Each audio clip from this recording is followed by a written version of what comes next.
জিতলো উড়িষ্যা আর চোট পেল মোহনবাগান ইস্টবেঙ্গল, দুটো দল একসাথেই। আজকে ইস্টবেঙ্গলের জন্য কিন্তু ম্যাচটা জেতা খুব আবশ্যক ছিল, কারণ ইস্টবেঙ্গল এই ম্যাচটা জিতলে কিন্তু ইস্টবেঙ্গল টপ 6-এ চলে আসতো। তাই আজকে ইস্টবেঙ্গলের জন্য এই ম্যাচটা মাস্ট উইন ম্যাচ ছিলই, এবং আশা করব আজকে এই ম্যাচটা যদি ইস্টবেঙ্গল জিতো তাহলে মোহনবাগান দলও কিন্তু অনেকটা লাভবান হতো। তাই আমি মনে করছি এই ম্যাচে কিন্তু মোহনবাগান সমর্থকরাও চেয়েছিল যাতে ইস্টবেঙ্গল ম্যাচটা জিতুক। এবং সত্যি কথা বলতে আজকে ইস্টবেঙ্গল যা শুরু করেছিল, যা স্টার্ট করেছিল, ভেবেছিলাম যে আজকে ইস্টবেঙ্গল মেবি ম্যাচটা জিতে বেরোবেই, কিন্তু সেই ইস্টবেঙ্গল আজকে লড়েছে। এটা তো মানতেই হবে যে আজকে ইস্টবেঙ্গলের থেকে সেই লড়াটা আমি দেখেছিলাম, যে আজকে জেতার জন্য আমরা এসেছি জিতবই, সেই লড়ার খিদরা দেখেছিলাম। কিন্তু ইস্টবেঙ্গল জিততে পারলো না, কি করা যাবে, ব্যাড লাক। ইস্টবেঙ্গল উড়িষ্যার সেকেন্ড গোলটা ওন গোল হয়ে গেছে ইস্টবেঙ্গলের, ভিক্টর ভাস্কুইসের ইচ্ছা করে করেনি, তাও পায়ে লেগে ওন গোল ঢুকে গেছে। তো ওভারঅল ইস্টবেঙ্গলের থেকে কিন্তু আজকে আশা, ইস্টবেঙ্গল ভালো খেলেছে আজকে। হারলেও আমি বলবো ইস্টবেঙ্গল আজকে ভালো খেলেছে। এক একটা হার মনে হয় না যে যে না আজকে লড়ে হেরেছে, ইস্টবেঙ্গল আজকে লড়ে হেরেছে। এই যদি লড়াইটা ইস্টবেঙ্গল তাদের আর আপকামিং 5টা ম্যাচে দেখাতে পারে, তাহলে কিন্তু ইস্টবেঙ্গল কোয়ালিফাই করে যেতে পারে।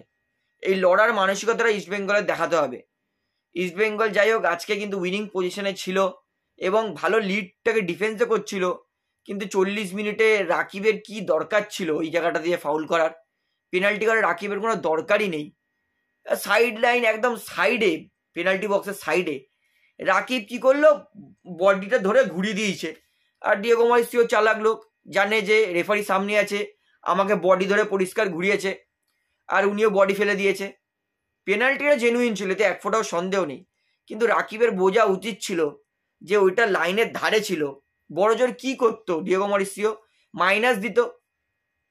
তখন প্যান্টিজ দাঁড়িয়ে ছিল, প্যান্টিজ রালচুলুঙ্গা দাঁড়িয়ে ছিল, মাইনাস দিত দিত, ক্লিয়ারটা ঠিক করে দিত কেউ না কেউ। আর নেসেসারি রাকিবের কোনো দরকার নেই, সেই জায়গায় পরিষ্কার বডি ধরে ঘুরিয়ে দিল। আর ডিয়েগো মরিসিও তো পেনাল্টি নেওয়ার জন্য রেডি সবসময় আছেই, তাকে বক্সের ভিতর হালকা টাচ করলেও তিনি পড়ে যাবেন। তবে এটা সত্যি জেনুইন পেনাল্টি ছিল, এতে কোনো এক ফোঁটা সন্দেহ নেই, তবে রাকিবের এটা উচিত ছিল না। এবং বলবো আজকে পিভি বিষ্ণু যা স্টার্ট করেছিল, ইস্টবেঙ্গল 38 মিনিটে এই সিজনের সব থেকে ফাস্টেস্ট গোল করেছে।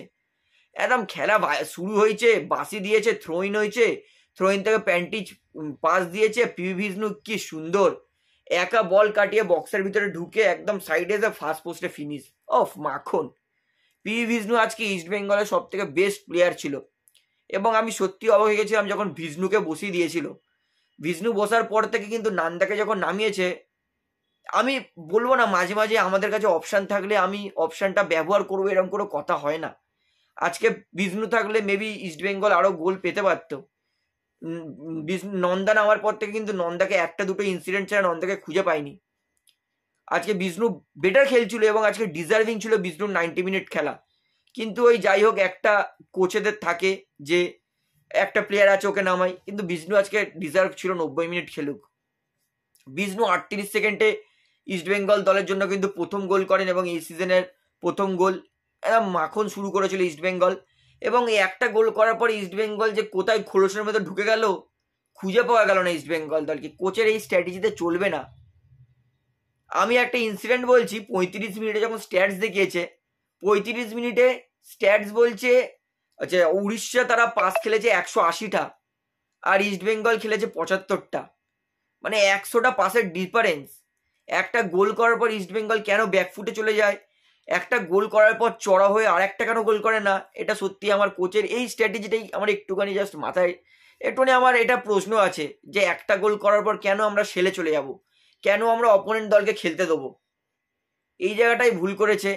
এবং 40 মিনিটে যেটা আমি আগেও বলেছিলাম, ডিয়েগো মরিসিওকে বক্সের ভিতর ফেলে দিয়েছিল, পেনাল্টি পেয়েছিল। ডিয়েগো মরিসিও 40 মিনিটে গোল করে এক এক ড্র করে, এবং তারপরে ফার্স্ট হাফে ফলাফল এক ড্রই থাকে।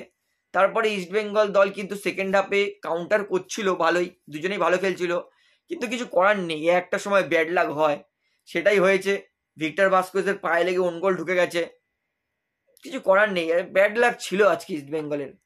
তো ওই ওন গোলের জন্য 2-1 ওইখানেই উড়িষ্যা এগিয়ে যায়, এবং ইস্টবেঙ্গল তারপরে তৈরি করেছিল চান্স, কিন্তু সামাও গোল পায়নি।